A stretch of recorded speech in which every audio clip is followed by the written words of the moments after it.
Today, a moment years in the making. The files on convicted sex offender Jeffrey Epstein released. The Department of Justice this afternoon releasing thousands of pages of records, including photos and video.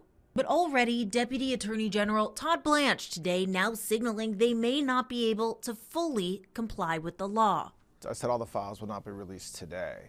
And the law is very specific that the Department of Justice is required to make sure that we protect victims. Some Democrats in Congress now threatening legal action if DOJ doesn't comply with the release. The top Democrat in the Senate, Chuck Schumer, in a statement saying this just shows how the Department of Justice, Donald Trump, and Pam Bondi are hell-bent on hiding the truth. The Epstein Files Transparency Act gave DOJ 30 days to release the full files. DOJ can withhold material depicting child sexual abuse or material that would jeopardize an active federal investigation. The Epstein files are separate from the dozens of photos and documents already released by House Democrats. Those were subpoenaed from the Epstein estate, including this image of Epstein surrounded by young women, their faces redacted.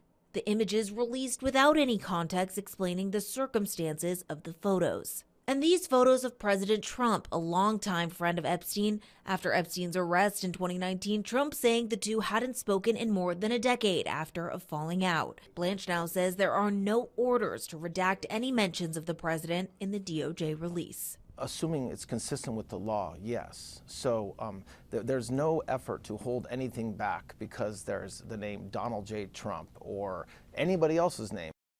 And this week, President Trump's chief of staff, Susie Wiles, telling Vanity Fair in an interview that President Trump is in the files, but that he is not, quote, doing anything awful. Olivia Rubin, ABC News, New York.